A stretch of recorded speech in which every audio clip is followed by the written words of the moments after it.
Friends, back to Bhavani life time. அனைவரும் எப்படி இருக்கீங்க? நல்லா இருக்கீங்களா? நல்லா இருக்கீங்களா? ஆரோக்கியமாக இருக்கீங்களா? ஃப்ரெண்ட்ஸ், ஒரு குடும்பம்னா ஒரு குடும்பத்தை 10 பேர் இருந்தாலுமே ஒரு 2 இல்லை 3 குக்கர் தான் வைப்போம். இப்போ எங்கள்கிட்ட ஒரே குடும்பத்துலேருந்து மொத்தம் இருக்கிறது 4 5 பேர் தான். அவங்க நல்லா எங்களுக்கு தெரிஞ்ச கஸ்டமர் தான். அவங்க எத்தனை மாடல் குக்கர் கொண்டு வந்திருக்காங்க பாருங்கள். நான் வந்துட்டு இதில் என்ன செய்வீங்க, இதில் என்ன செய்வீங்க, இதில் என்ன செய்வீங்க. அவங்க சொல்லுவாங்க, சில ஒன்று கிஃப்ட் வந்தது, சில ஒன்று மருமக கல்யாணம் கட்டி வரும்போது கொண்டு வந்தது, சில பையன் வாங்கி கொடுத்தேன், என் வீட்டுக்காரர் வாங்கி கொடுத்தேன்னு எத்தனை குக்கர் பாருங்கள். அதில் எனக்கு ஒரு குக்கர் ரொம்ப பிடிச்சிருக்கு. அந்த குக்கரை பார்த்தோன்னே என் தங்க குட்டி, என் கண்ணு அம்மா, என் பேத்தி நான் வந்துட்டு குட்டியோண்டு குக்கர் ரொம்ப பிடிச்சிருக்கு. நீங்களும் பாருங்களேன். பெருசுலேருந்து ஆரம்பிக்கலாம். இது வந்து பெரிய குக்கர். ஓகே, சரிங்களா? இதுக்கு ரிங் சேஞ்ச் பண்ணியாச்சு. இது என்ன கம்பெனியோ ஏது கம்பெனியோ, அம்மாடி சூப்பராக ஹேண்டல்லாம் இதுக்கு வந்து பேக் ஹேண்டெல்லாம் சூப்பராக இருக்குது. இதுக்கு ரிங் சேஞ்ச் பண்ணியாச்சு.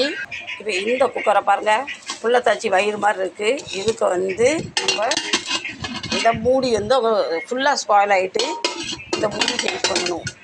இப்போ மூடி நாங்கள் வாங்கிட்டு வந்துட்டோம். இந்த குக்கர் எனக்கு என்னன்னு தெரியல, பிடிக்கல. ஒரு மாதிரி வயிற்றெல்லாம் வெடிச்சிக்கிட்டு ஏதோ மாதிரி வித்தியாசமாக இருக்குது. இந்த பேட்டர்ன் எனக்கு பிடிக்கல. எனக்கு பிடிச்சதும் பிடிக்காதுதான் இதில் சொல்ல போகிறேன், சரிங்களா? நீங்கள் என்னடி வீட்டு பொருளாக உனக்கு நீ என்ன பிடிக்கிறது அப்படிலாம் சொல்லாதீங்க. எனக்கு இது பிடிக்கல. ஓகே, இது பிடிக்கல. இந்த பேட்டர்ன் பிடிக்கல, என்னமோ மாதிரி வித்தியாசமாக இருக்குது. இப்போ இதுவுமே அந்த ஃபேமிலியோட குக்கர் தான். இப்போ நீங்கள் பார்க்குறது 3வது குக்கர். ஓகே, இது இப்படி நெளிஞ்சு பிடிஞ்சு போயிருக்கு.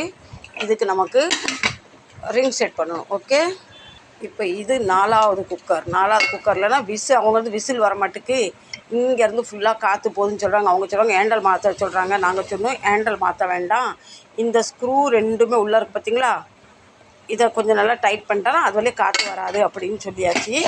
இதுவுமே எனக்கு பிடிச்சிருக்கு. இருந்தாலும் இப்போ நீங்கள் கடைசி பார்க்க போகிறது பாருங்கள்.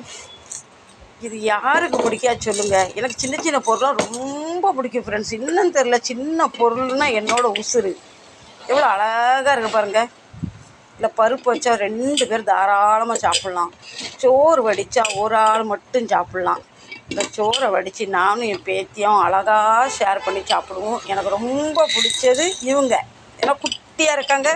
இந்த மாதிரி சின்ன சின்ன பொருள்லாம் பார்த்தா எனக்கு உடனே என் பேத்தி ஞாபகம் வந்துடும். எந்த சின்ன பொருள் பார்த்தாலுமே எனக்கு ரொம்ப பிடிக்கும். உடனே நான் என் பேத்தியை ரொம்ப மிஸ் பண்ணுவேன். உங்களுக்கு இது பிடிச்சிருக்கான்னு கண்டிப்பாக கமெண்ட் பண்ணி. இப்படி ஒரே குடும்பத்துக்கு 5 குக்கர். எனக்கு நிறைய பாத்திரம் தான், செலப்பெல்லாம் பாத்திரம் சேர்ந்துருன்னு சும்மா ஒரு 10 பாத்திரம் எடுக்கணும், சமையல் பண்ணணும், கழுவி வச்சுக்கணும். மொத்த கூட்டணி சேர்த்துக்கிட்டு இதை கழுவு அதை கழுவு. அதனால் சிம்பிளாகவே பாத்திரம் வச்சுக்க நல்லது. ஆனால் குட்டி குக்கர் நல்லா இருந்ததில்ல. உங்களுக்கு பிடிச்சிருந்தா கண்டிப்பாக லைக் பண்ணுங்கள். இந்த பதிவை இத்தோட முடிக்கிறேன். இந்த வீடியோ பிடிச்சிருந்தா கண்டிப்பாக பவானி லைஃப் ஸ்டைலுக்கு சப்போர்ட் பண்ணுங்கள். ஆதரவு தாங்க. சச்சா பை.